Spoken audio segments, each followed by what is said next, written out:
We live. Let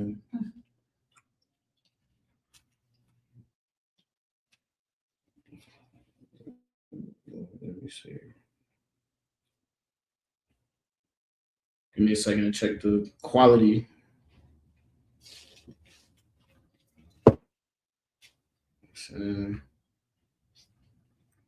That shit blurry as hell. Goddamn. It's gonna clear up though. Clear up.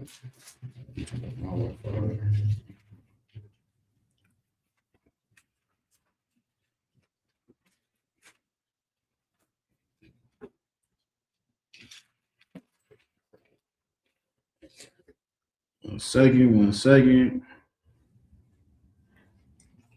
Y'all let me know in the comments how well y'all can hear me as well as see me. Shalom, Israel, Yahweh, Shem, Yahushua, Baruch thoughts, all the brothers, Shalom, Yahweh, Shemar, the son, but Shem, Yahushua, to all the sisters out there, the nation of Israel. This is the ISUPK, starting out at 1 West 125th Street, Harlem, New York. And since 1969, we have been teaching our Blacks, Hispanics, and Native American Indians their true identity according to the Bible. Bakar said that shit look horrible. We're going to get on it for sure. We're going to try to fix it to clear it up. But since 1969, we've been teaching Blacks, Hispanics, and Native American Indians their true identity according to the Bible. That identity is that you are the 12 lost tribes of the nation of Israel.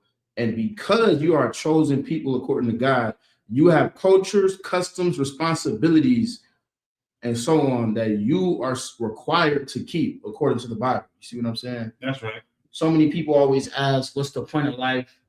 You know what I'm saying? Why are we here? What are we supposed to be doing? Why is everything so terrible? Why am I going through the things that I'm going through? Why am I so stressed out? Why is my life like this? Why can't everything just be better? Why can't I live like Donald Trump? You see what I'm saying? I'm going to tell you why. Because you are a sinner living in America, man.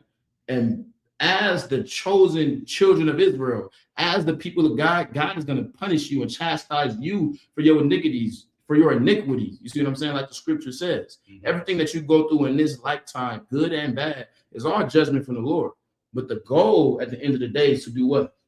Is to make it out of your oppression. Is to make it out of your captivity. Is to not burn down with America, because this place is going to burn down. Y'all see what's going on, right? Man, it's going to burn down ASAP. Y'all see what's going on with Iran? They said that Donald Trump got his ships pointed and ready right now to go to war with Iran. And what's going to happen when he bomb Iran? World War III. Why? Because Russia going to jump in. China going to jump in. You see what I'm saying? Russia is required on paper to jump in because they have a protect order with Russia. You see what I'm saying? And you know what Putin got? Putin has a brother was telling me about this like not too long ago, right? This bastard Putin supposedly has his nuclear defense set up to where if he senses a nuclear attack on the ground anywhere near his area, all of his bombs are just gonna trigger all of them. You see what I'm saying? And his is just gonna launch and spread out as a defense. You see what I'm saying? Oh my, he got a super crazy trick alarm where if he get hit, anybody in his party get hit, he launches it off everywhere. And people seem to be confused, like, but that never really happened, right? Well, it happened once. It happened twice. You see what I'm saying? What makes you think that it's not going to happen the third time? We have these morons in power. We have these pedophiles in power. We have prideful rapists in power. And you have the Bible and the book of Revelations, the book of Daniel, and so on and so forth, and as well as the book of Isaiah, prophesying it, calling it the third world's woe, man. You see what I'm saying?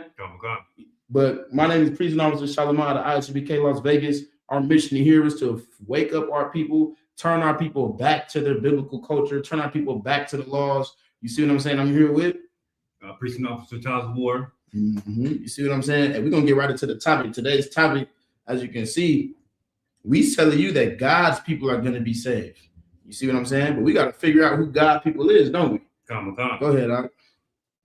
Man. The God's people, man. We're going to keep it short and simple and sweet, man. So when it all boils down, there's a set of race of people on this earth that God has his eye on, that is his special people. Right. And we're going to bring that out today. We're gonna bring out who is God's special people on this earth, because most people, what people problem is, especially the Christians, is they get the earth and the world mixed up. They think the world means the planet, and the planet and the world is not the same thing. You got the world, you got the entertainment world, you got the sports world, you got the white man's world, you got all these different worlds, but the planet is completely different from that. So what we're gonna do is we're gonna show you where God said that he got the chosen people. Kind of what you want to. We're gonna get Deuteronomy 7:6. We're gonna take it back to the Old Testament real quick. We're gonna take it back to the Old Testament, and then from there we're gonna bring it out in the New Testament. This is the book of Deuteronomy, chapter 7 and verse 6. For thou art an holy people. Okay. So when you read that, for thou art an holy people. So now what you got to realize, this is the book of Deuteronomy. This is where after Moses then brought the slaves out, and this is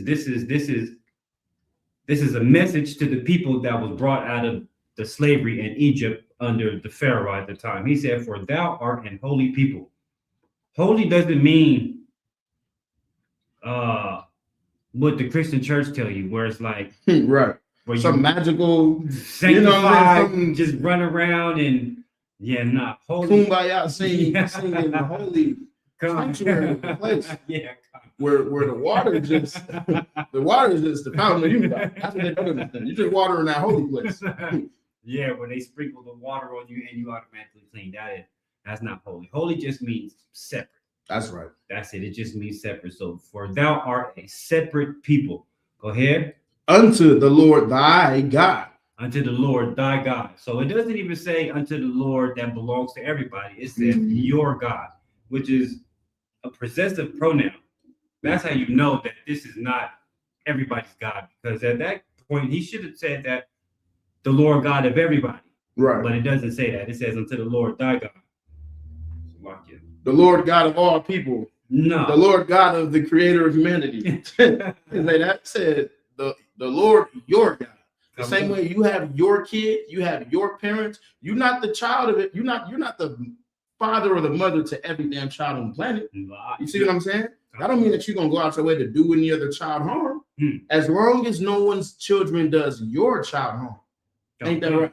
That's how God operates. That's how God thinks, man. And you are the children of God. You see what I'm saying? You want to keep reading? The Lord thy God had chosen thee to be a special people unto himself. Unto himself. So the people that he's chosen, he's told them that they are special unto him. And then, well, most people be like, well, what about the other people? We'll get into the other people. We'll get that. As far as these people that he's speaking to the nation of Israel, and he's saying that they're a special people unto himself. That's right. Go ahead. Above all people. Nah, below. Above all people. Nah, equal. Above all people. Go ahead.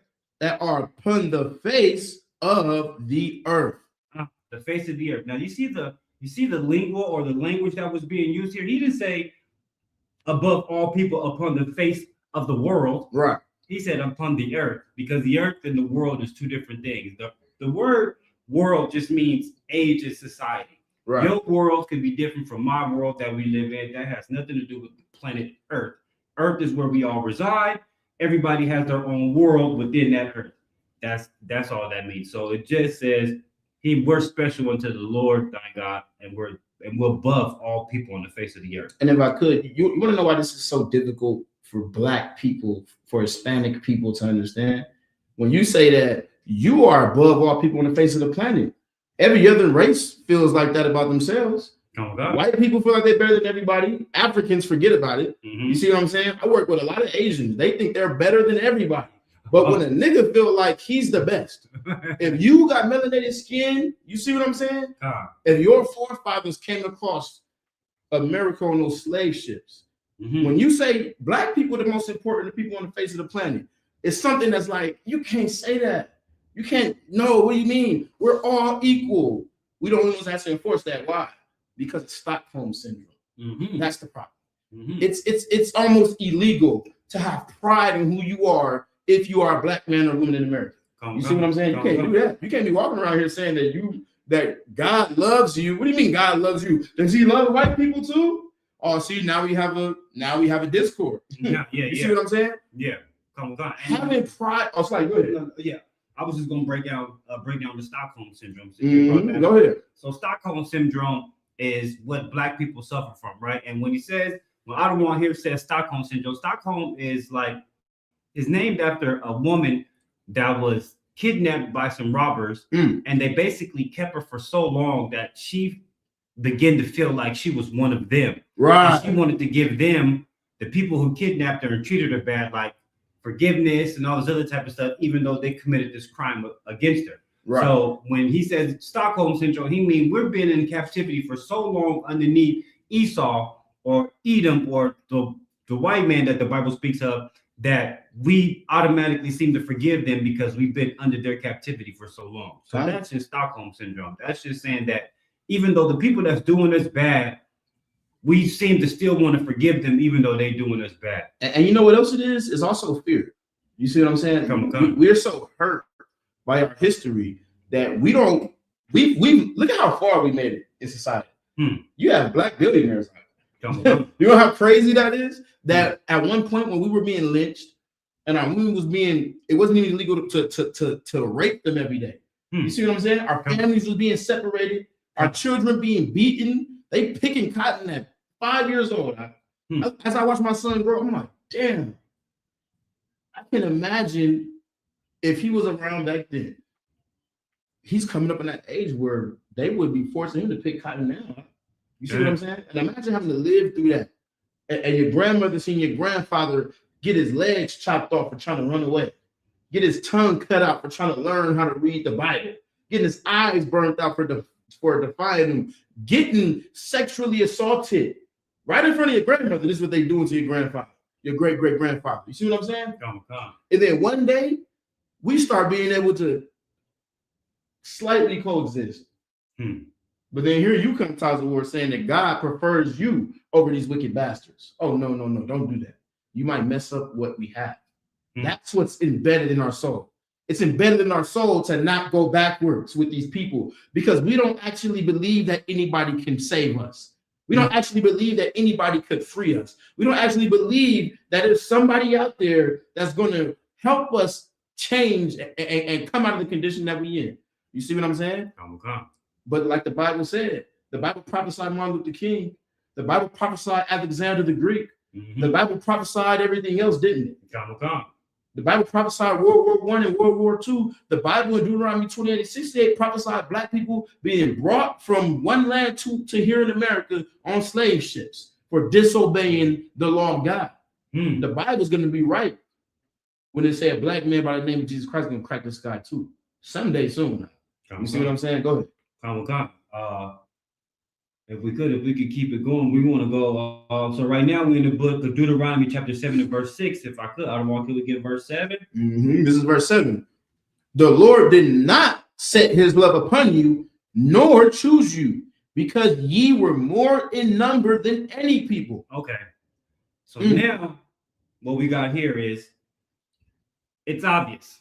Like there is no, oh, you flipping the scriptures to make it say what you want to say, or you misinterpreting it. So now what we got here is we said in verse 7, it's saying that we weren't chosen because we were more in number, but that we were more in number than any other people. So it tells you now that we were chosen, but not because of the amount of people that we had. And what's the beauty in that? What do y'all think the significance of that is? Why is that so beautiful for the Lord to say, I didn't choose y'all because y'all were more in number? And it goes on to say, for ye were the fewest of all people. Even here in America, what are we? What do they call us? Minorities. You see what I'm saying? Absolutely. Yeah, she all right, you know what I'm saying? But absolutely minorities. You know what I'm saying? And they call us that because there's not that many of us out here. You see what I'm saying? And the Lord is saying, I didn't put my love. You got to think, God is a what? A power. The word God means power, means powerful, right? Powerful people like powerful things typically. And there's power in numbers. There's strength in numbers, right? So the Lord is specifying, he's saying, look, I didn't choose y'all because y'all were so powerful in numbers. It wasn't about that. It was deeper than that. It was deeper than that, right? Let's keep it. Let's add something else. Well, I mean, just like, today's government says a democracy is the power in numbers, like the majority rules. But not in the case, and not when the Lord was choosing who his chosen people was going to be. You see what I'm saying? Not when the Lord looked at every single nationality and society on the planet and was deciding who he wanted to inherit his glory, who he wanted to be the example for everyone else to follow. That's the whole point of being God's chosen people. Right? People are confused why we say God's chosen people. And what does that mean? It means that everyone else should follow your example. Everyone else should look at you and say, damn, those niggas don't kill each other. They forgive each other. They don't sleep with each other's wives. They don't get high. They don't eat the filters of the earth. What's the filters of the earth? I know what a filter is. You ever have a fish tank and you put filters in there and then it takes all the feces out of the tank, right? So what's nature's filters? The pig, shrimp, crab, lobster. Yeah, they don't eat Earth's natural filters. They have it's like they have standards or something. They have standards. They only eat the clean foods. If God is with you and you're prospering and that's how you live in your life, what is everybody else going to do? They're going to follow suit. How do I know that? Because people follow suit of idiots right now. Because they have money. Because they're prosperous in America. So many women follow Cardi B and Meg Thee Stallion. They take on their mentality because they have money and fame. That's people take on the ideologies of Blueface because he's an idiot with money and fame. You see what I'm saying? I see it every day. You see what I'm saying, nephew? There you go, man. But the point is, at the end of the day, the Lord didn't choose you because you were the most in number. The Lord chose you because of something far deeper than your numbers. It's far deeper than your physical strength, right? Verse 7, the Lord did not set his love upon you, nor choose you because you were more in number than any people, for you were the fewest of all people. Verse 8, but because the Lord loved you. No, but because he hated us. But because the Lord loved you. No, because he thought we were equal. But because the Lord loved you. Go ahead. And because he would keep the oath which he has sworn unto your fathers. Oh, my goodness. Right? When you really look at the scriptures, right? When you look at the scriptures from Genesis to Revelations, including the Apocrypha, which just means hidden books, the 40 books that was taken out. Right. This whole Bible is really based upon, well, it's a promise that he made to Abraham. And because he made that promise to Abraham, you can see how he keeps that promise throughout the generations. Right. With the punishing, with the promises, with everything that comes along with that, he made a promise to Abraham, and he keeps that promise. And because of that promise, not because we were fewer in number, but because he loved us and because he wanted to keep the oath with the promise that he made to our forefathers. And if I may, this is such a beautiful scripture right here, because through all our disloyalty, through all our treachery unto God, through all of the as many times as we've broken the covenant, the Lord never broke his promise. Every last one of us can learn something from that. Because you have broken your promise. You see what I'm saying? Guess what that means? You indebted.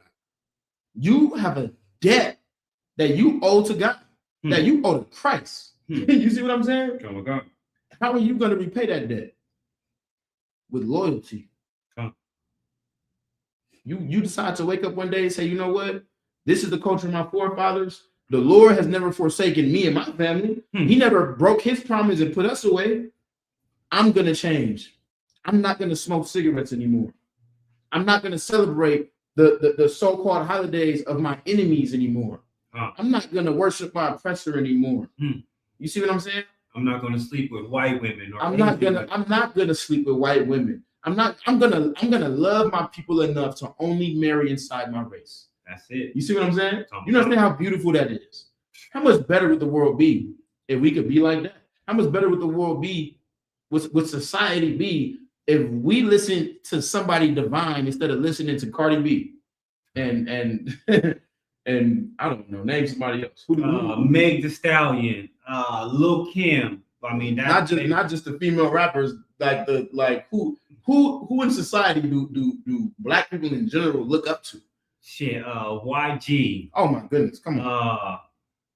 Jay-Z. Jay-Z. Jay-Z. I have been in so many arguments over Jay-Z because I'm from the West Coast. I don't like Jay-Z music at all. You see what I'm saying? I don't want to hear that nigga. Turn that fake woke shit off. Don't talk to me. No, it's like don't talk to me about this nigga being so woke and so smart. And you should choose a dinner with Jay-Z over $500,000. You ever see that? Yeah, come. Oh, and this nigga was a pedophile the whole time. Man, he had an Epstein file the whole time. And y'all over here moving on. Go ahead. What are you gonna say? You want to get advice from a nigga that want to sleep with 16-year-olds that come on, man. Lips swelled up like he eating the filters of the earth. Like, come on, man. We not fucking with Jay-Z, man. The West Coast, and man, sidebar.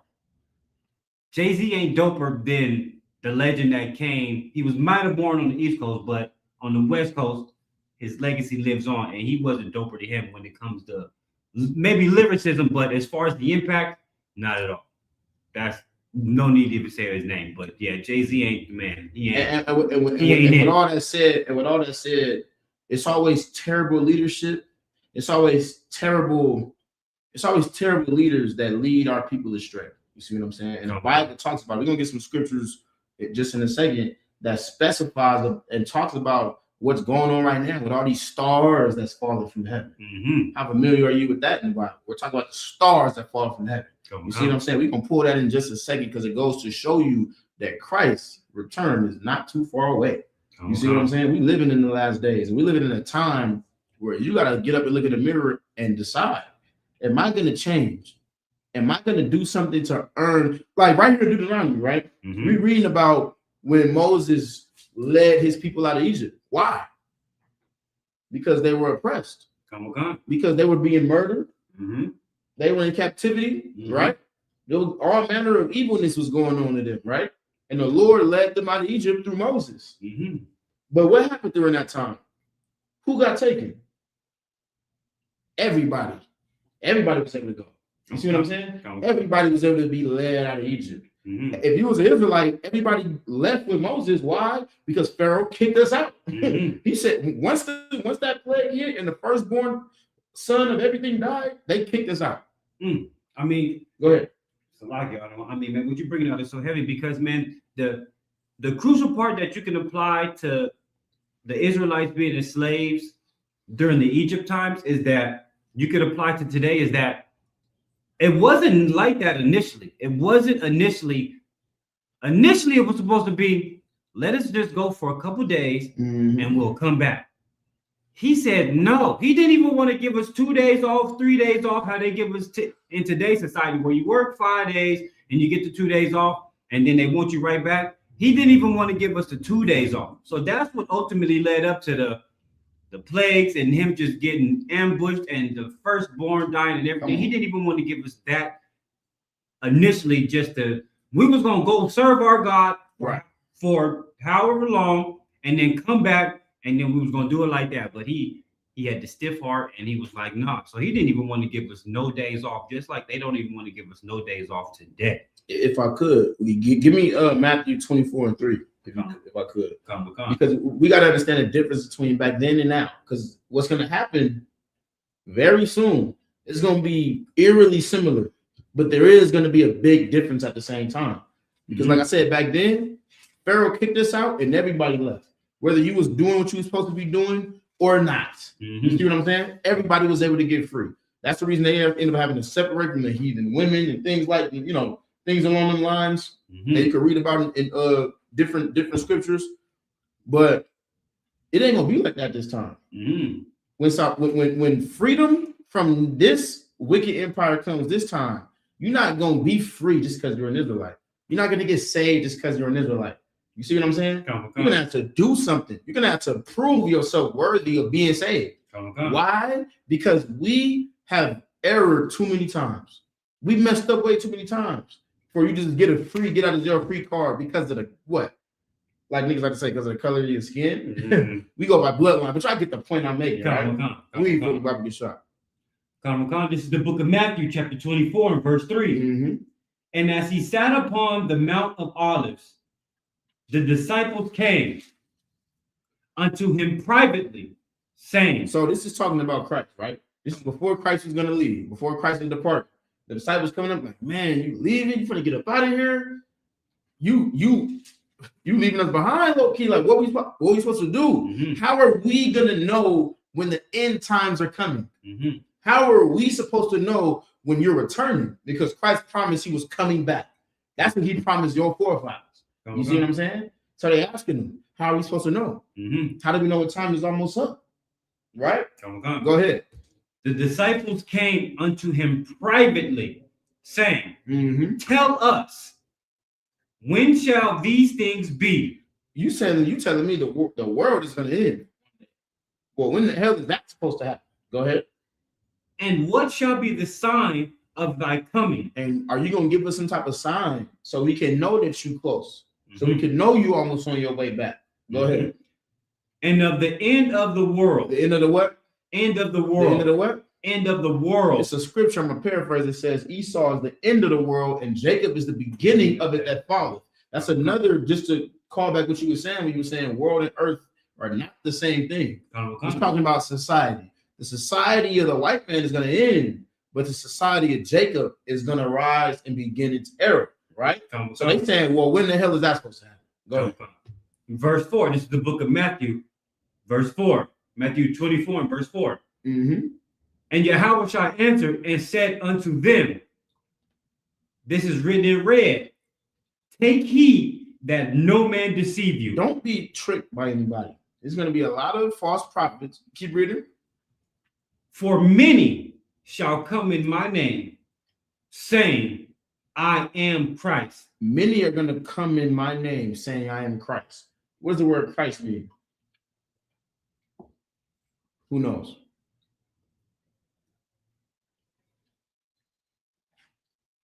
Savior. You see what I'm saying? Messiah. A lot of people are going to come acting like they have the solution to save you from your problems. Look at the Muslim mosques. They've tricked billions of people. The Christian church tricked billions of people. You see what I'm saying? The Roman Catholic Church. And what's going on in each and every one of those societies, each and every one of those environments. I know countless people that was a part of the Christian church, a part of the Roman Catholic Church, and they were molested as a child by the pastor. You see what I'm saying? But they only turned to this pastor, they only turned to this pope, they only turned to this leader because you said you knew God. You said that with everything that I went through growing up and all my depression and all my anxiety and all my pain, because I grew up in the streets of Los Angeles, seeing my people get gunned down in the streets, you said that you could save me from that. I grew up watching my people be beaten by the police and all of this racism. I'm dealing with all of these problems. I'm growing up in the ghettos, and you told me you could save me from that. But they couldn't, could they? Nah. They couldn't fix our environments. We still here. In these same terrible environments, in these same terrible conditions. And Christ warned us about those people. He said a lot of people are going to come and claim they can save you from your problems. Keep reading.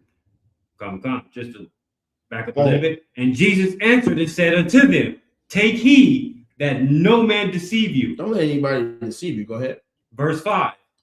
For many shall come in my name, saying, I am Christ, and shall deceive many. They're going to trick many. We was just with Captain Cesario and Captain Cotazar a couple weeks ago, and we're listening to these Issacharite brothers, these Hispanic brothers, for those that don't know Hebrew, and they're saying that the Roman Catholic Pope is a descendant of Peter.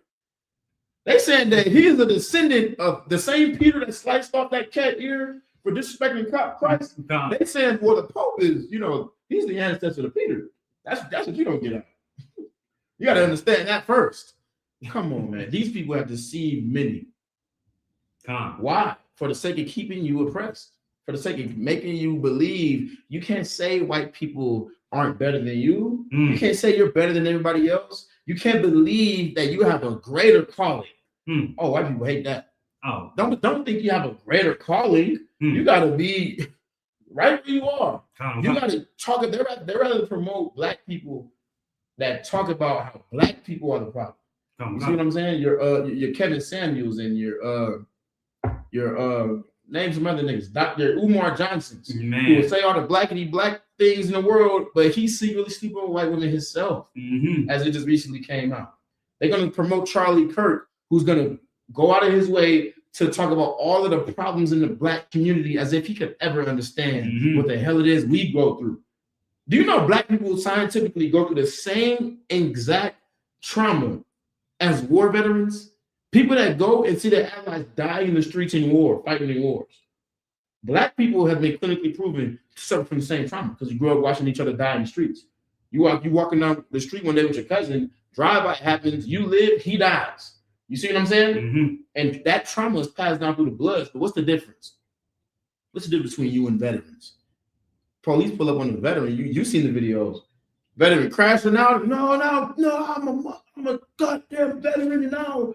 And I've served my country. I paid my dues. He ready to kill everything. You see what I'm saying? But what don't they do? They don't use any lethal force. They don't use any force at all. They try to calm him down. Why? Because they can understand the pain of somebody fighting for something that they also love. White people can understand veterans' pain. You're fighting for America. But when a black man that went through the same trauma, when he needs help, when he's suffering, when he has PTSD, what are they going to do? They throwing a book at you if they don't kill you before they put handcuffs on. Man, you see what I'm saying? You can't tell me this place is where we belong.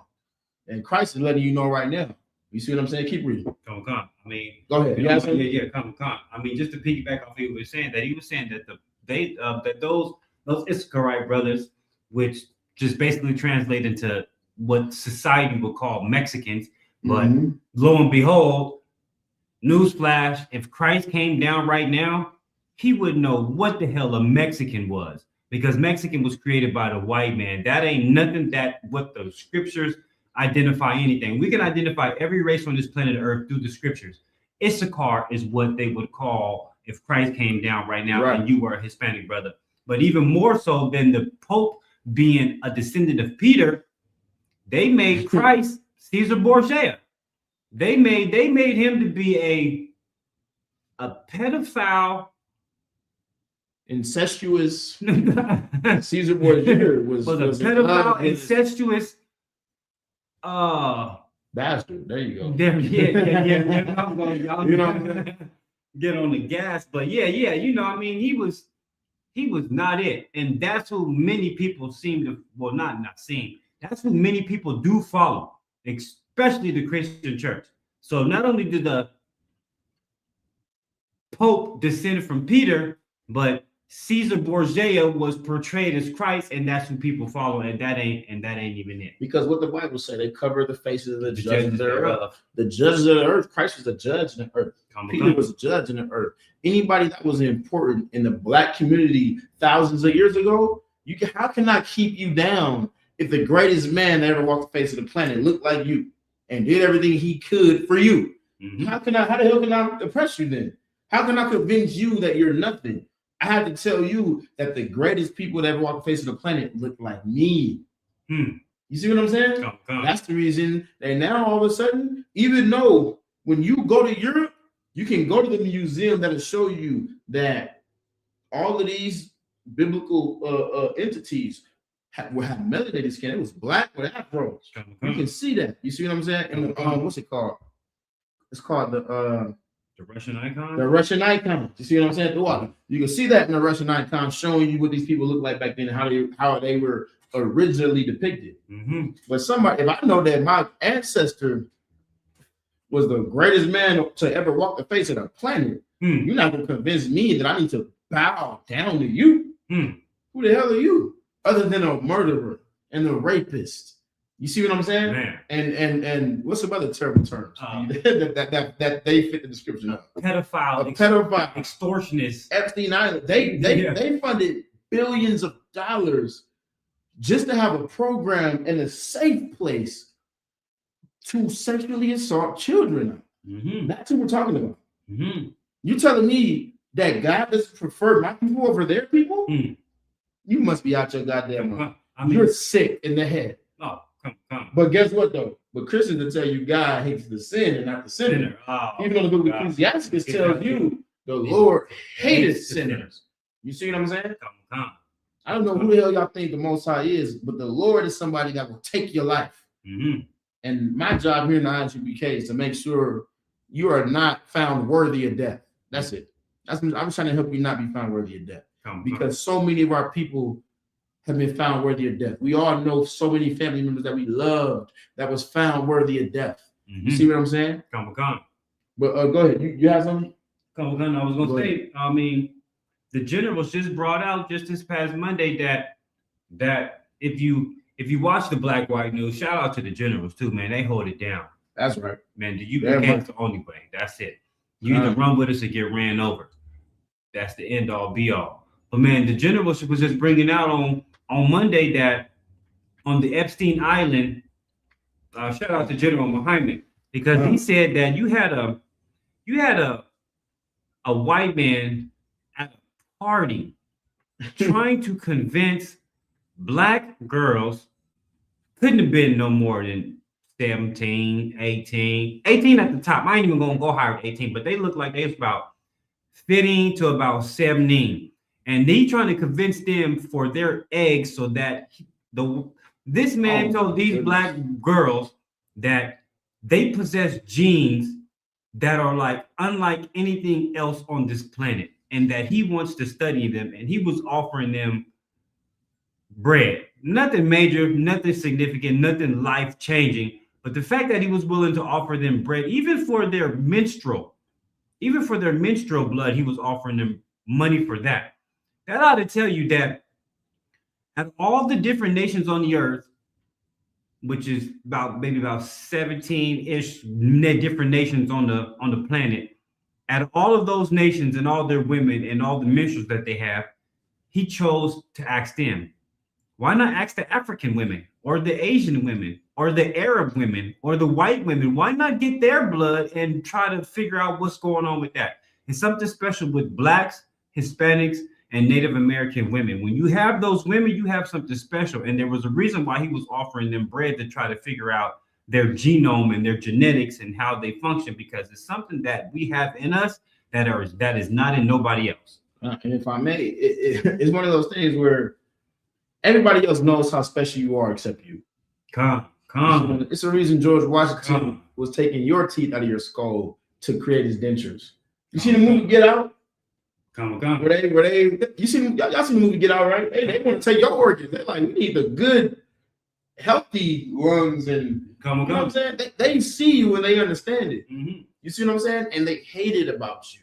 Mm-hmm. They hate it that you just have a little bit of extra seasoning on you. They love, but they hate your style and your music, but they want to be just like you. You see what I'm saying? I was walking. I wouldn't. This is a couple months ago, right? I hope the brother watching, but me and the young man, Tux, right?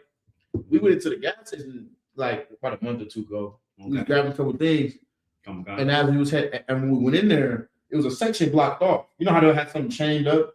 Us being like, decent human beings, we walked around it and went around, even though it was inconvenient. A white man came in, he stepped right over it, met us at the same section, grabbed his little beer, stepped right back over it, and then went to the counter. And we was like, well, goddamn. And he was like, he turned to us and laughed, and he said, that's that white privilege, right? That's the white privilege. Damn. It was hilarious to me. I started laughing. He got me. I laughed. Because he was right. It was white privilege. Mm-hmm. But not only did it show how privileged he was, that he didn't have a respect for somebody saying, stay out of this area. It also showed that, nigga, you wish you was like us. Because you hear us talk about white privilege, and he was trying to fit in with us in that moment. You see what I'm saying? Right? That's like, man, I just did something so white privilege, didn't I? What's wrong? I should have did that. That was like so privileged of me, wasn't it? Right? You ever see a square trying to get you to the side? All right, bro. You know what I'm saying? The long story short, everybody knows how special you are except you. Everybody knows that you're the greatest people on the face of the planet except you. That's why they look at your pain, they look at your suffering, and they don't feel bad for you. Because in their head, you're strong enough to take it. Want to know why? They've seen a black man do it before. They've seen Michael Jackson grow up in Gary, Indiana, in absolute hell, and then through sheer talent alone, go from here to here. And you are capable of doing something like that. It doesn't matter how racist we are towards you. You see what I'm saying? Let's keep reading though. So He was at you got it? Yeah, verse 5. This is Matthew, the book of Matthew, chapter 24, and verse 5. For many shall come in my name, saying, I am Christ, I am the Savior. Go ahead. and shall deceive many. And many people will believe it. Go ahead. Verse 6. And ye shall hear of wars and rumors of You wars. shall hear of what? Wars and rumors of You wars. shall hear of what? Wars and rumors of Yeah, wars. what are we hearing about right now? Christ is telling you what's going to be happening in the last days. He said you're going to be hearing about, there's going to be a lot of people deceived by evil bastards, claiming that they have the solution to your problems. And then you're going to start hearing about wars and rumors of wars. What's going on right now? Donald Trump and Iran, he getting ready to bomb Iran. I'm tired of hearing about the wars and rumors of wars. I'm not going to lie to you. I'm like, just do it. Just launch the missile. You feel me? Like we've been talking about it for 5 years now. I've been hearing about World War III on the brink. Donald Trump getting ready to push the button. Remember when Trump and Putin was like at a odds, and Putin was like, if I don't win, no one wins. I was like, oh, I was saying it then. We right there. I'm tired of saying we right there. God damn it. Just pull the trigger and get it over with so I can just breathe. You know? But this is what Christ was talking about. He said, you're going to keep on hearing about wars and rumors of wars, but the war ain't happening yet. They talking about it. They talking about it. They talking about it. Keep reading. Verse 6. And ye shall hear of wars and rumors of wars. See that ye be not troubled. Don't be worried about it. People, everybody, man, good. I go to work and I see these white people. Hey, it was nice knowing you, man. We're not gonna be here much longer. I'm like, damn, that was nigga. You ain't gonna be here much longer. I'm good. Yeah.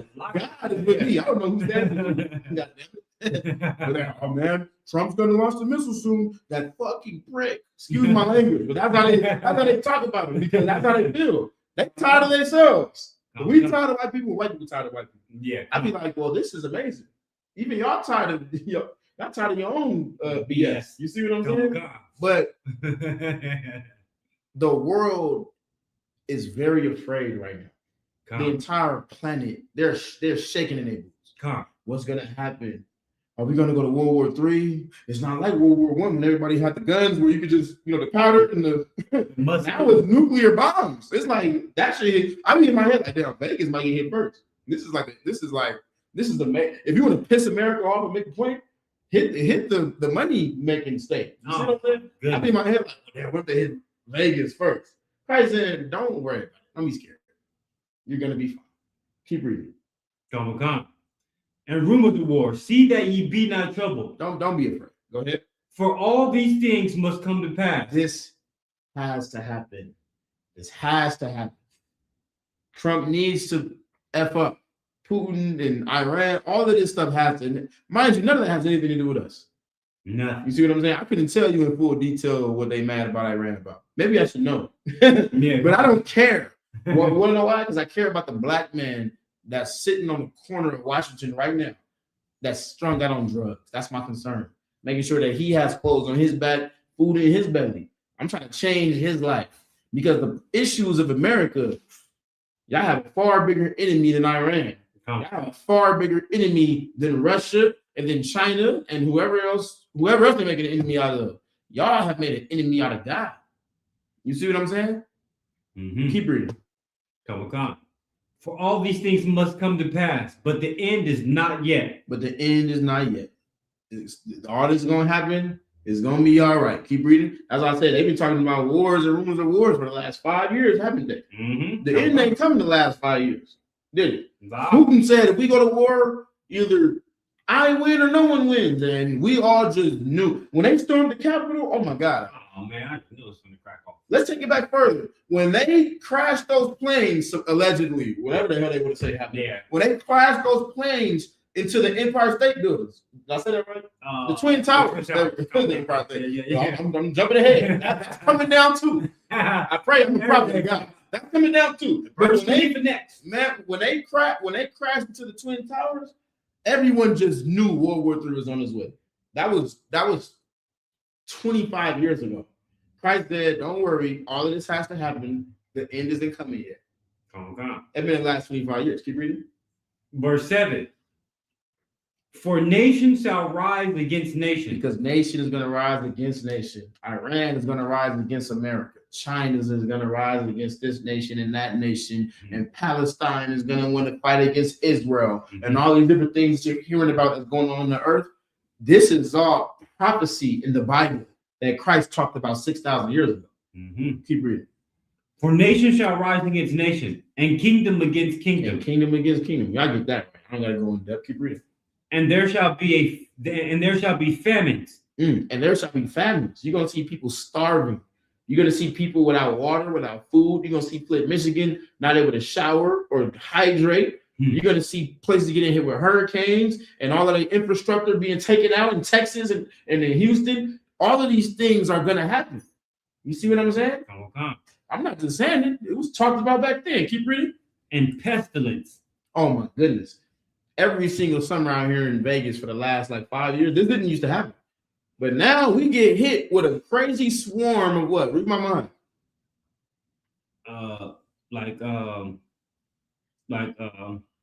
What we get every summer in Vegas that they every goddamn where?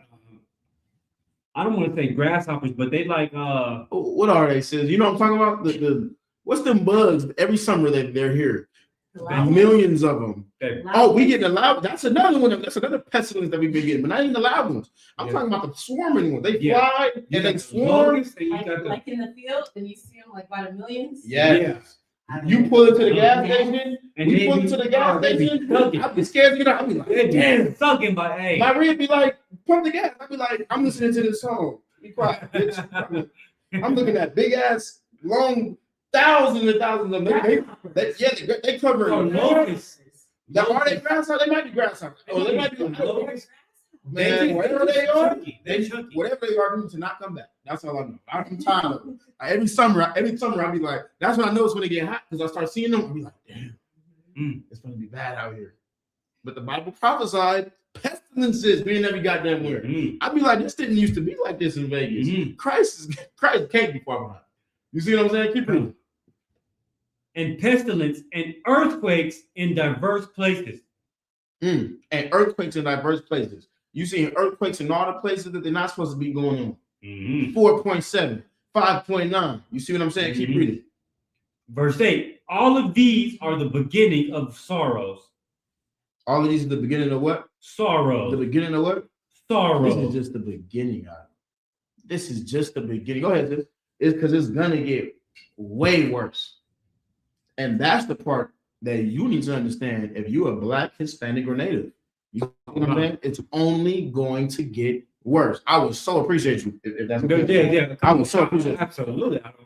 I didn't want to bring it. You feel me? I see. Right here on the screen. They know we talking about. Y'all know like but the point is though. The point is though. What is this? The point is though. At the end of the day, it's only going to get worse. And if you are Black or Hispanic and you're getting high, you're eating unlawful food, you're doing all that, you're doing all this, you're doing everything that the ISU Buchanan and Commander Junior Hunter have been telling you not to do since 1969. When you start hearing about wars and rumors of wars, when you start seeing pestilences and earthquakes in diverse places, that should be a reminder to you to stop and to change your life for the better. Because you're going to die with this society if you don't. Keep reading. If you don't believe me, let's keep reading. Verse 8. Well, verse 8 we already read, but all these are the beginning of sorrows. Verse 9. Then shall they deliver you up to be afflicted, and shall kill you, and ye shall be hated of all nations. Read that from the top, please. This is the book of Matthew, chapter 24, and verse 9. Then shall they deliver you up to be afflicted. That's when they're going to turn on you even more. You see what I'm saying? And that's what you're seeing. How are they? Read that one more time. Then shall they deliver you up. How are they delivering you up to be afflicted right now? Give me one example. Not you, Tyler. I know you know. Come on, sister. I know you know. You got something, nephew? Yeah. Go ahead. Chapter 1, chapter 7. Uh-oh. Drop down to chapter 7. What's that? I might have been the angels telling you. Nah, you all right, nephew. Yeah, no, it's all good. We thinking about something else. But I do feel you though, nephew. But what you think, sis? Give me an example of how America is going out their way to afflict us further. It's a real obvious one. You know what I'm saying? How America's going out their way. Putting liquor stores on every corner. That is absolutely a way, but that's not what I was thinking about. I'm thinking more recent. What's something they've done more recently? Think about blacks, Hispanics, and natives. We'll just say Renee.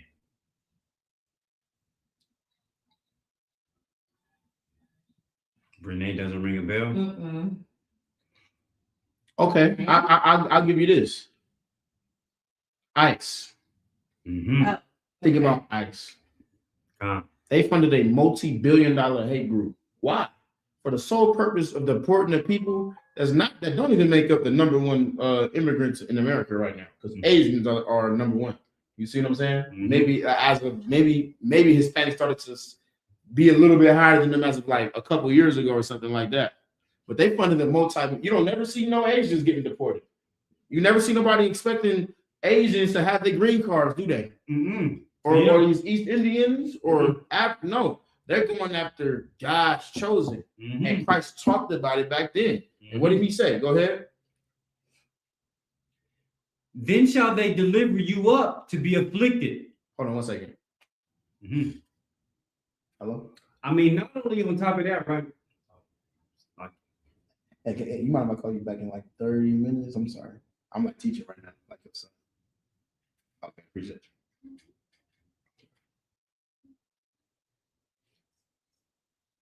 Go ahead. What was you gonna say? I mean, not only are the Asians super highly more saturated in America, but in every major city they have a Chinatown, and we're at war with China, but they have a Chinatown where they can go and I guess seek refuge. Where's the nigga town? I mean, they got a zipperhead town, but where's the nigga town? They literally accommodate their enemies, people that they are possibly gonna kill millions and billions of people alongside with, more than they accommodate you. There's, like you said, there's a Chinatown in every goddamn neighborhood. You see what I'm saying? It's damn near a staple in America. You feel me? For real. And they are possibly gonna go to war with these people every year. It's always something. And you being the minority you are, they burn Black Wall Street to the ground. They burn the society to the ground. They sent agents in here to try to infiltrate the IGBK. You see what I'm saying? They murdered Huey Newton. Whenever you try to do something positive for yourself, they can't have that. Why? Because they know that you guys chosen people. And they know that Christ said he's coming back from the sky. Why the hell do you think Donald Trump is building a space force? What is a space force? A space force. It sounds like something out of a movie or a television show or a cartoon. But he's putting multi-billions of dollars towards building an army in outer space. Why? Because white people know something you don't know. They know that Christ is actually real. They know that God is actually real and God is actually coming back. And they are taking the necessary precautions to prepare for his return. They want to fight him to keep themselves in power. So Donald Trump said we need a space force like yesterday because Christ said he's coming back soon. But guess what black people won't do when they hear Christ coming back? They're not going to stop getting high. They're not going to stop eating pork and shrimp and lobster and crab. They're not going to stop celebrating Christmas and Thanksgiving and Halloween. You know why? Because they don't actually believe that there's somebody that gives a damn about black people. We don't really be that portion of us. We used to take pride in that. They're like, I'm God, I'm God chosen. We as the people should take pride in that thousands of years ago. Not anymore. We've been beaten and grinded so far down in the powder that we don't think it's actually possible. A black man coming from the sky to save me from my problems, impossible. I don't think it's actually true. It can't be because they believe it was true. They would do everything in their power to be on his good side. How do I know? Keep reading. Matter of fact, read that last scripture again. Then they shall deliver you up to be afflicted, and shall kill you, and ye shall be hated of all nations for my name's sake. Verse 10. He said what? And ye shall be hated and ye shall be hated of all nations for my name's sake. Ye shall be, oh my goodness. This scripture is so heavy right here. That's, Ye shall be hated by all nations. Why? Because I'm your savior. So now the Africans hate you. mm-hmm. White people are gonna hate you. That's right. Asians are gonna hate you. That's You right. see what I'm saying? Mm-hmm. They're gonna hate you. But guess what they're gonna want from you? They're gonna want your music. They're gonna want your culture. They're gonna want our women. That's right. I have not met a heathen on the planet that didn't love our women. Man. You see what I'm saying? They love them. Why? Because they feel empowered when they can have our women. Mm-hmm. You see what I'm saying? Yeah. But they hate to see it. They hate to see us any type of power. But why? Because the greatest man that ever walked the face of the planet came from you. I would hate niggas too. If the greatest ever was white, oh, I hate y'all. I ain't gonna lie to you. Mm-hmm. Where's our Christ? That's what I'll be asking. Come on. That's what I'll be thinking, and that's what they be asking themselves. That's why they idolize Trump. That's like Trump saying, "You vote for me, you have to vote for nobody else." He wants to be the savior of white people. You see what I'm saying? And Go ahead. What you're saying is so true, right? Because not only do other nations desire our Black, Hispanic, and Native American women, but just our culture in general, right? Like we started rock and roll, we started hockey, we started country, we started the blues, All that. Even though society would consider us the black sticky shit at the bottom of the barrel, why does every other nation on the planet Earth want to copy the shit that's at the bottom of the barrel? Any dance that we do, any slang that we come up with, they talk the way we talk, they walk the way we walk. You got Asians in China representing the Chicano culture over there. They want to do the afros. Like, why do you want to tattoos? They got the creased up Dickie shorts. Nigga, I'm like, this look crazy. Nigga, they almost tricked me. I was like, oh, see, we got people. The Bible do say we across the four nations, the four corners of the earth. Man, look, it's Mexicans out there in China. Nigga, them is regular Asians. Them Kawasaki's and Mitsubishis and Samsungs. They Sun Onion. Man, nigga, they repping the Sun Onion or whatever it is they say. It's crazy. It get real crazy. But guess what though? They feel more powerful when they copy you. When they can rap like black people. Oh, that's the toughest white boy of all time. A white boy that has the ability to rhyme. He think he just could fight the world. You see what I'm saying? Because he can do something that you can do. White people that can play basketball, toughest nigga you ever met in your life. A white boy that can ball, because he feels like he can do something you can do, he must be tough. He must be strong.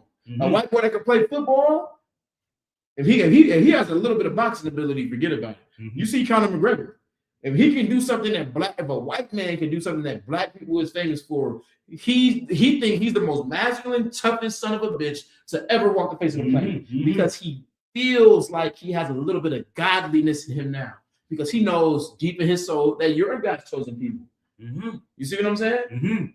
Keep reading, please. Come. Where it says, you shall be hated from all people for my name's sake. This is the book of Matthew, chapter 24, and verse 9. Then they shall deliver you up to be afflicted. But once all the rumors of war start happening, they're going to deliver you up to be afflicted. We have to be able to beat somebody. That's how America feels. We're going to whoop somebody's ass. It might as well be yours. Now they got ICE hunting you down in the streets like dogs. You see what I'm saying? Now they got ICE ripping you out of your homes, ripping you out of work. Like you don't have rights as a human damn being, man. Keep reading. And shall kill you. And shall what? And shall kill you. And shall what? And shall kill you. I don't need to explain or give examples, do I? Do I need to explain and give examples? I will hope not. Keep reading. And ye shall be hated of all nations for my name's sake. Because you are like me. Because I prefer you. Because ye have I known above all families of the earth. Like you see what I'm saying? That's right. Keep reading. Verse 10. And then shall many be offended. And then many are going to be what? Offended. Keep reading. And shall betray one another. And what's going to happen? People are going to start turning on each other. treaties are going to start to be broken Mm-hmm. on every level. Keep reading. And shall hate one another. Go ahead. Verse 11. And this is why it's important that we love one another in this time. That's why we got to be strong.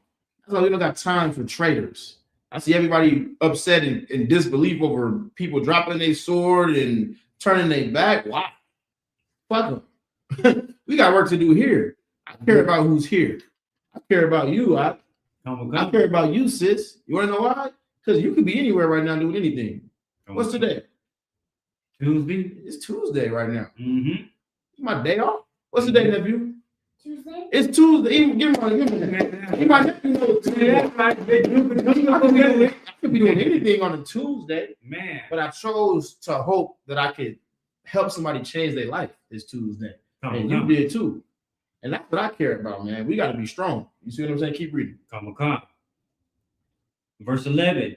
And many false prophets shall rise Goodness. and shall deceive many. There's going to be a lot of Nates and a lot of T. Jakes and a lot of Creflo Dollars and a lot of Joel Osteen and all of these weirdos that's going to trick people into thinking that they can protect them, that they can save them from the problems that's about to come and that have been coming for the last 400 years. When they can't, they just doing what they can to make you. The Christian church was the first pyramid scheme on the planet. You see what I'm saying? Come. The Christian church was the very first pyramid scheme. And that's what they do. They seeing your pain and they're convincing you that they can help for the sake of their own financial gain. Keep reading. Verse 12.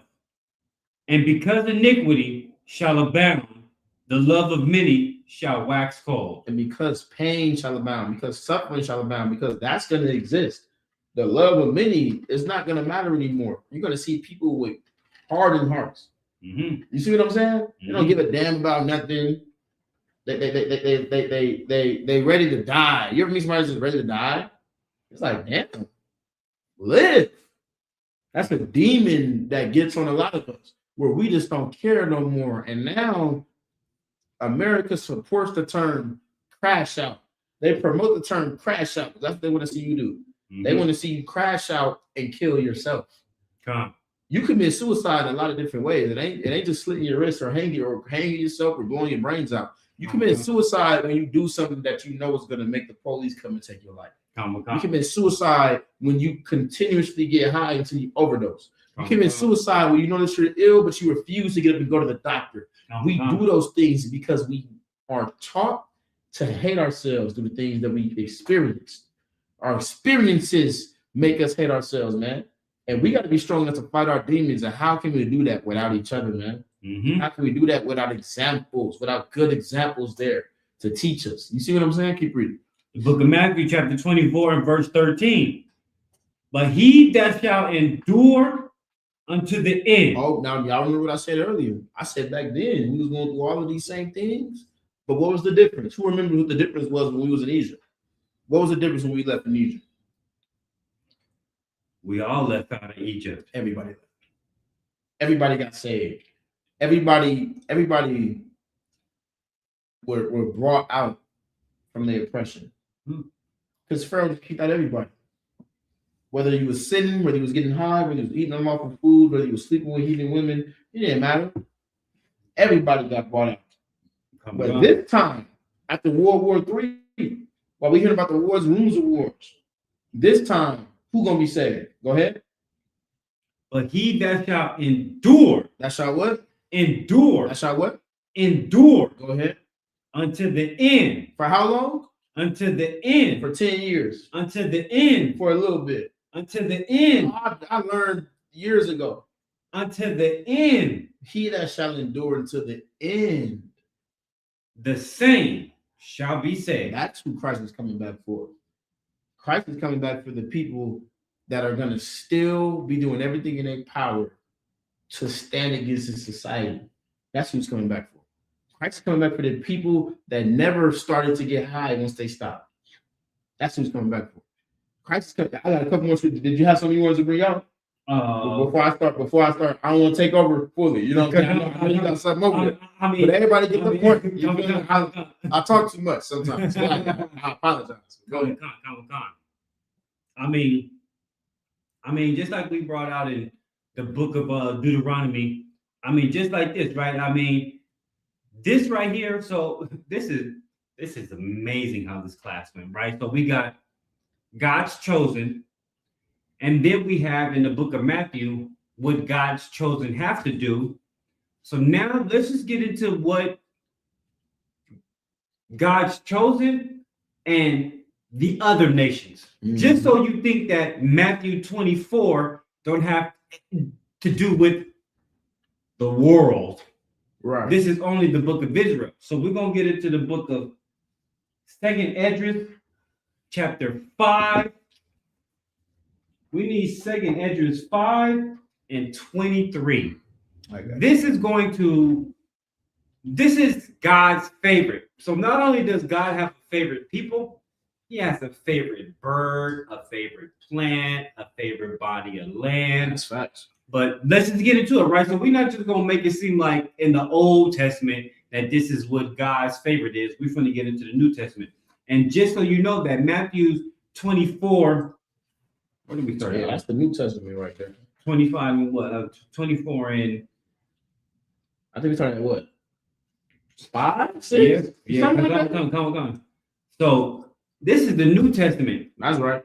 This is for Israel. So now we're going to get into some more of God's favorite. And this is how you know that Matthew is talking about God's favorite as well. And if I could, what's so wrong with that? Like, who's ever created something before? I created things. Nobody ever created something.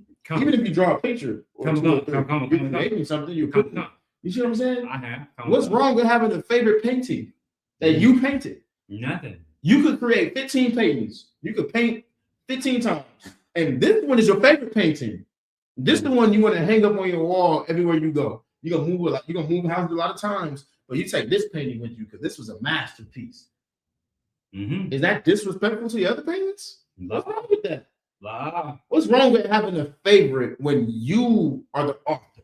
When you're the one that created all of these things, when you're the one that put the time in to try to make these things great. And this one disappointed you a little bit.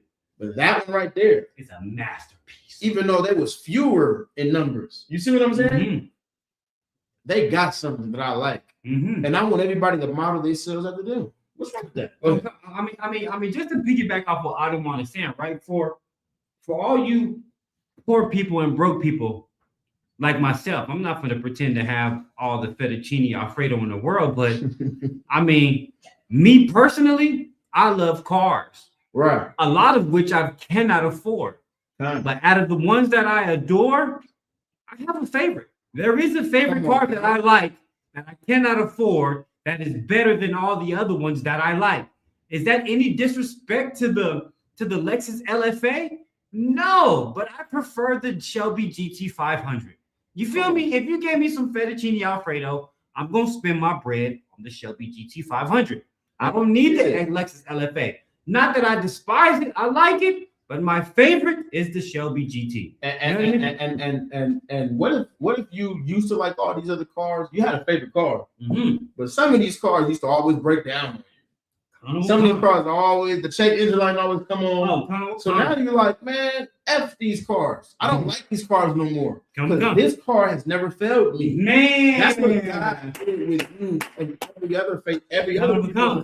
That's right. You know what I'm saying? Because even though He gave us rules and status, and He gave everybody else expectations, right? Mm-hmm. Nobody else can live up to those expectations. You see what I'm saying? They're literally pedophiles. You think God? Come on now. If you have 3 children and 2 of them are pedophiles and one of them just does everything you say, is that not your favorite? I mean, by a long shot. White people have taught us that is wrong to say that you have a favorite child. But what if the other 2 are terrible people? I would be a bad person to say that these 2 terrible children are equal to the child that behaves well. I would be a terrible person because now I'm not rewarding good behavior. The Lord rewards good behavior. The Lord rewards beauty. The Lord rewards value. And you fit the description for all of those things. And your enemies don't. And He's going to make sure that they get what they deserve. What did you say you wanted? Let me get 2nd Ezra 5 and 23. This is the book of 2nd Ezra, chapter 5, and verse 23. And said, O Lord, that beareth rule of every wood of the earth, and of all the trees thereof, thou hast chosen thee one only vine. Oh my goodness, this is one of my favorite scriptures right here. Go ahead. Oh my goodness. So this is the God, this is the most high God, this is Yahweh, this is the power that we all respect in Israel, in the ISUPK. Out of all the trees on the earth, you have the oak, you have the redwood, you have the Australian gum, you have weeds, you have shrubs. He chose the vine. And all the trees out of the earth that he could choose, he chose the vine to be his favorite. So out of all these different, the Amazon, the Sahara Desert where they have the shrubs, in the States you have the palm trees, all these different trees, he chose a vine. That's right. The vine is what grapes would grow on. Those are like vine style type plants right there. Go ahead. Come. So like that's chosen thee one only vine, verse 24. And of all lands of the whole world, thou hast chosen thee one pit. What's that one pit? Jerusalem. Damn right. Out of all of the lands of the earth, you got California, which is like 80, maybe 90 year round, maybe drop down a little cold around the winter time. You got Mexico, which is around the same thing as California, maybe 60 to 80 year round. You got the States, you got London, you got England. Out of all these different places on the planet Earth, he has a favorite place, Jerusalem. Jerusalem is his favorite place that you got. In California, there's a certain place where you can only grow avocados because they temperature that only grows avocados. He didn't even choose that place that only respects a certain fruit that can grow, which is avocados, versus the land that he desires. He has a favorite place regardless of the fact that it can only do this. He still chose this place, which is Jerusalem. And guess what? He created all of these things. You see what I'm saying? Or better yet, it's more accurate to say, you know what I'm saying, not to get too deep. Maybe I could break it down on Thursday. But he ordered Christ. He told Christ what he wanted, and Christ ordered the angels to create all of these things. And he came and looked and said, "Ooh, I like that lily over there. Ooh, I like Jerusalem. Ooh, I like this, and this." He came and picked out the things he liked after his orders were carried out successfully. You see what I'm saying? That's why in the book of Genesis, when it says, he said, "Let there be this and let there be that," and then he saw that this and that was good, and he saw that this and that was this and this and that, because he was giving orders. You see what I'm saying? He said, I want something like this. I want the waters to be separated. I want it to look like this. You ever put an order in for like your hairstylist? And you be like, I need my hair to look like this. And then they do it perfect. And you're like, oh, this the one. And then they might give you another hairstyle later. You're like, I like the other one better. What's wrong with that? I mean, there ain't nothing. What's wrong with having favorites? I mean, I don't understand. So like, I mean, man, that's the same thing with me, right? I mean, man, when you really break it down, right? I'm really low key a car enthusiast. I mean, the Shelby GT100, the Shelby GT500, when it dropped in 2009-ish, around that area, was about 70, maybe 80,000. You got the Bugatti Veyron, you got the Bugatti Chiron, you have the Koenigsegg, you have the Dodge Viper ACR, you have the CCX, you have the LFA, you have the Carrera GT, you have man, what else is there? Man, what else is a supercar? You got the Corvette ZR1X. You have all these cars that are millions and hundreds of $1,000s, and yet my favorite is something that is only $50,000 to $80,000. Is there something wrong with that? Is there something wrong with me choosing the Shelby GT500 because it has forged internals and it has a dope cam and all? You know what's so funny about this? Only niggas will understand what we even say. Right? That's it. That's it. No one else. God. He's speaking a whole other language. Be like, man, that's it. That's I it. tuned in to learn about God. These niggas talking about cars. I don't know what's going on right now. Comic-Con. Niggas know what the hell I'm saying. You Comic-Con. get what I'm saying? Well, let's keep reading. Where we at? 24. Comic-Con. It's like verse 24. And of all lands of the whole world, I have chosen one pit. That's Jerusalem. And of all the flowers thereof, one lily.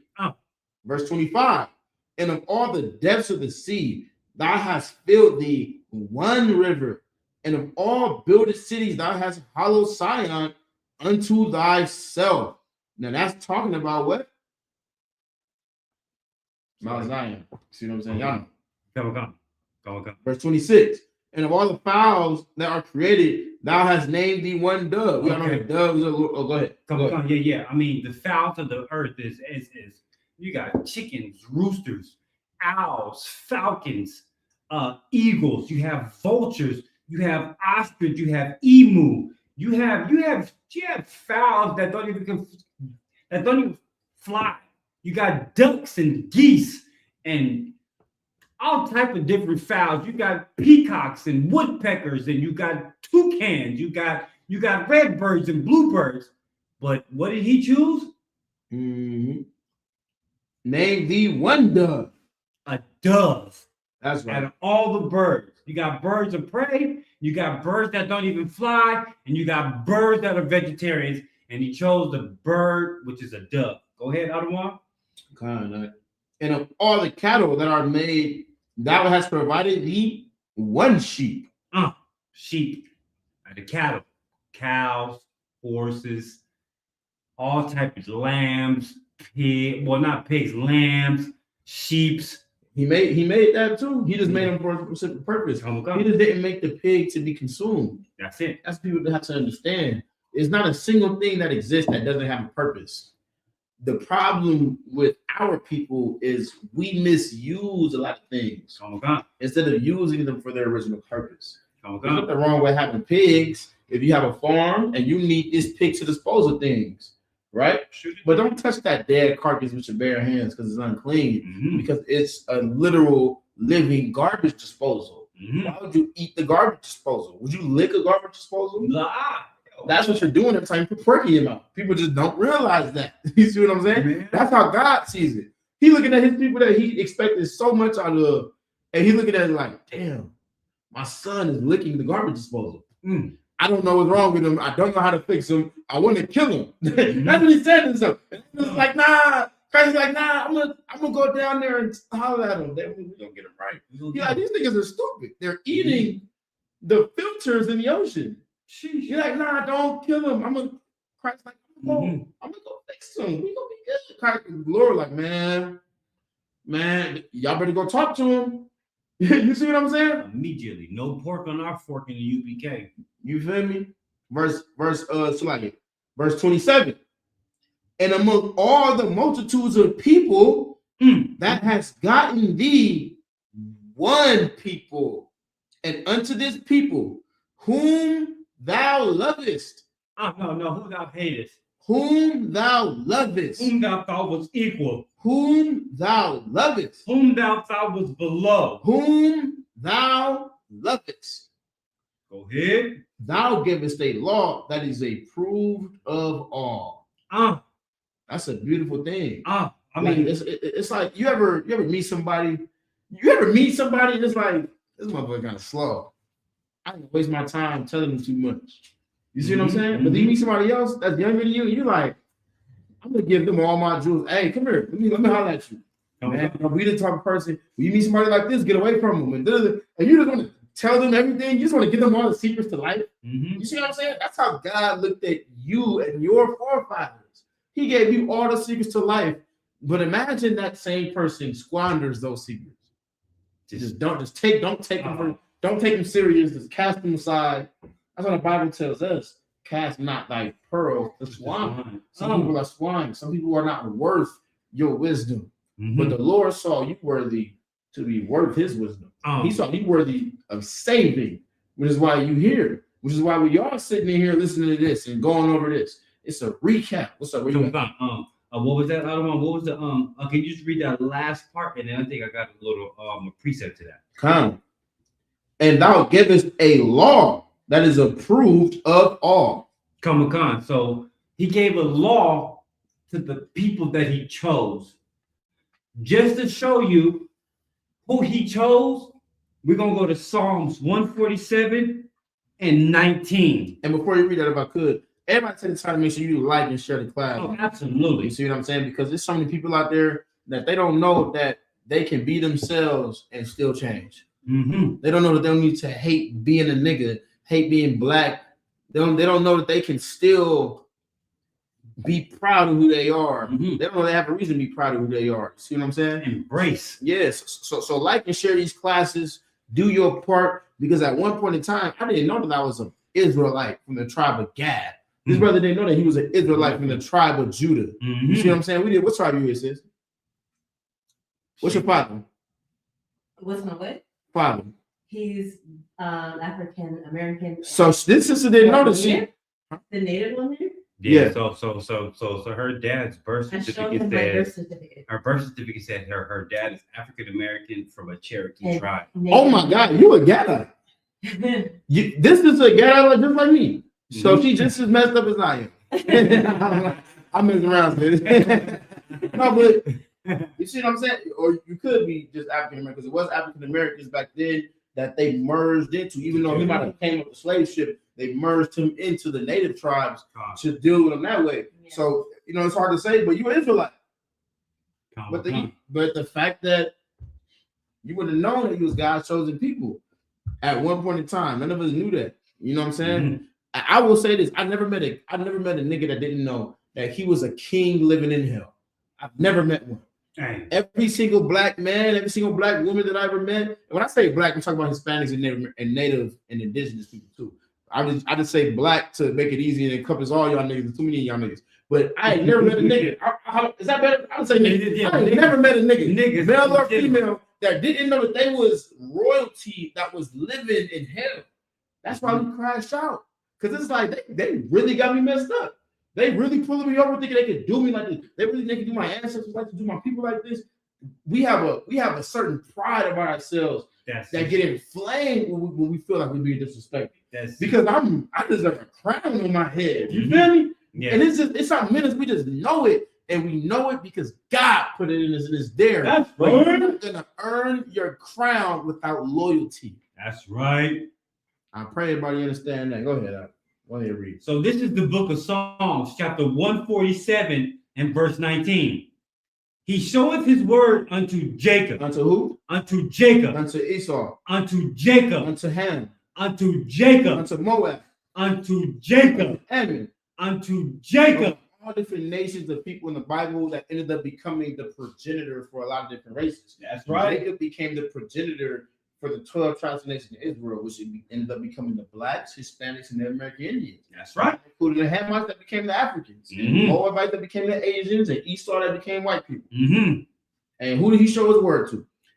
His statutes and his judgments unto Israel. Unto who? Unto Israel. Come on, man. Keep reading. Verse 20. He hath not dealt so with any nation. He didn't deal with nobody else. He didn't tell nobody else the secrets to life. He didn't give his promise and his covenant to any other nation of people. Y'all had to understand that it was people living on this earth before Adam. Oh, absolutely. Before Eve. People was Absolutely. walking the Assyrian nation. Mm-hmm. The Assyrian nation was real. Go The ahead. Assyrians was doing all manner of wickedness. It was damn near illegal to marry a woman inside your race during that time. Oh, I'm talking before I see, mine. they only had interracial marriages back then. Okay. They only slept with interracial women back then. It was a lot of stuff they did back then that's not in the law. They ate a lot of unlawful food. They killed each other unwarrantably and all types of different stuff. I mean, And the Lord rose Adam up saying, I want you to be different. I want you to be somebody else. I watched humanity for a certain amount of time, and now I'm deciding this is what I want going forward, and I'm going to use you as the example. You see what I'm saying? And that's who Adam was. And everybody that Adam birthed after that, that's who we were supposed to be. You see what I'm saying? Lock it. Go ahead. I mean, man, what you bringing out was so heavy, Adawan, because there was people on the earth with Adam at the time that he was present. Come on. The fact that he said that so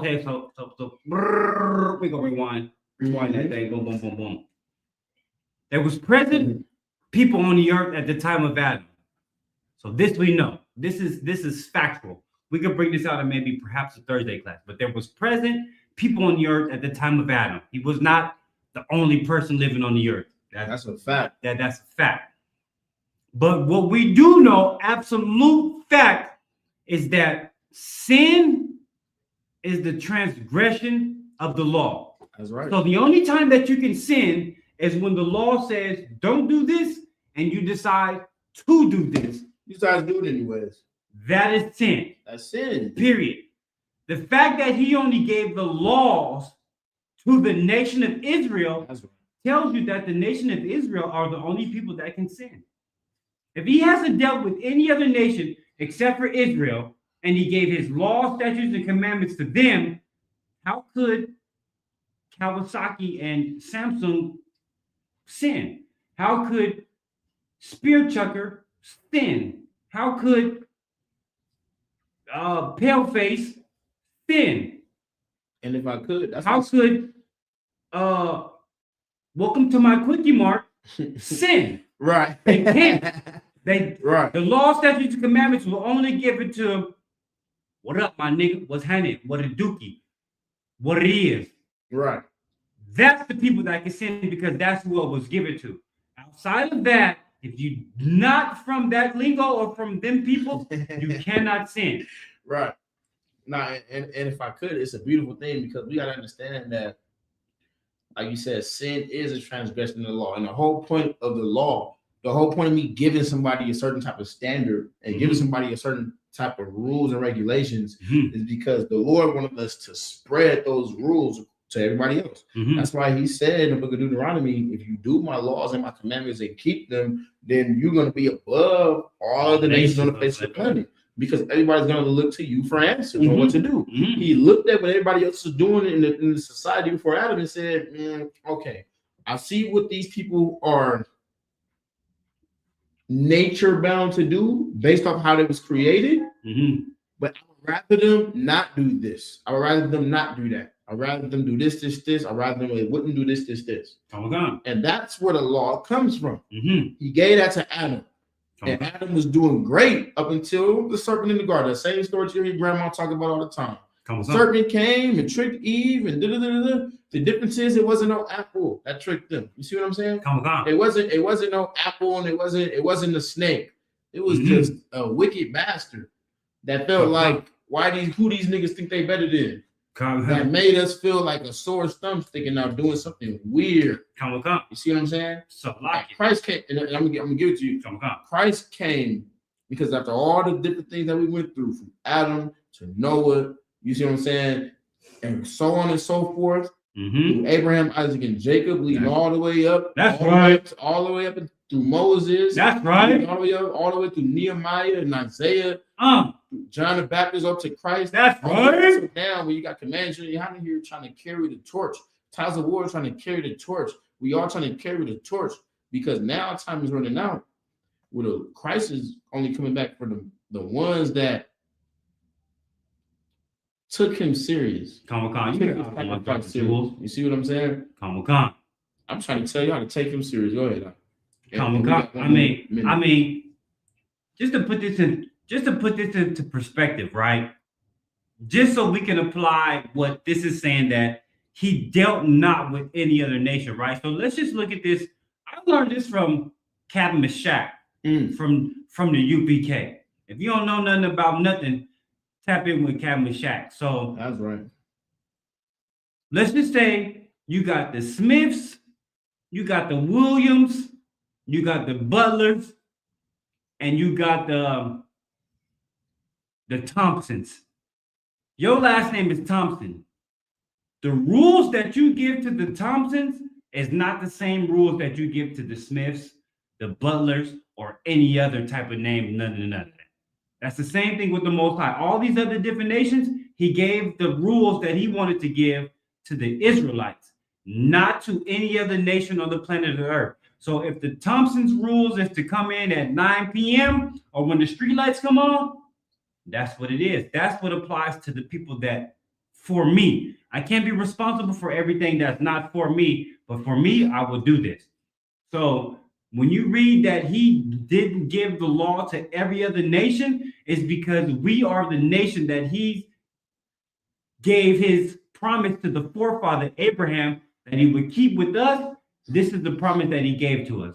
The law, statutes, and commandments, and that's from the children of Israel. Right. This is why you read in Psalms 147:19, he showeth his word unto Jacob, his statutes and his judgments unto Israel. That's right. And verse 20, he hath not dealt so with any nation. Mm-hmm. And as for his judgments, they have not known them. Because what's a judgment? A judgment could be a punishment. Come. A judgment could be a blessing. Mm-hmm. But the heathen have yet to be punished or blessed. You see what I'm saying? They haven't had to deal with any of that. You're looking at these Moabites eating bat, and you're looking at everybody on Epstein Island that's molesting children, and we can go on. We can go on and on. They ain't been judged yet. You see what I'm saying? Camel humps. A whole virus is spread. Moose knuckles. Over that. You see what I'm saying? Snake knuckles. But the point is, at the end of the day, Christ requires better out of you. And Christ requires better out of all of us. Mm-hmm. And if you don't do better, the Bible say that one person is going to be taken and the other going to be left behind. You don't want to be left behind. You see what I'm saying? You don't want to be, or you can say it vice versa, taken can mean killed. Left behind can mean left alive. You see what I'm saying? Oh, God. But I'm trying to be taken up on that chariot. My family to be taken up on that chariot. I want y'all to be taken up on that chariot. Oh, God. You see what I'm saying? So I don't want y'all sitting behind closed doors and things like that, because Trump is talking about bombing Iran. Mm-hmm. For real. We read earlier in the book of Matthew that means Christ is on his way.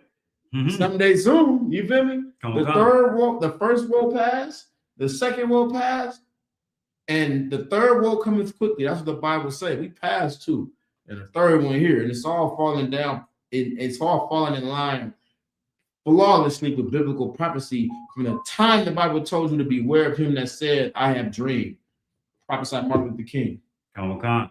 Go ahead. If you are Black, Hispanic, and Native American, you do not want to be not called up on a chariot for eating bat wings.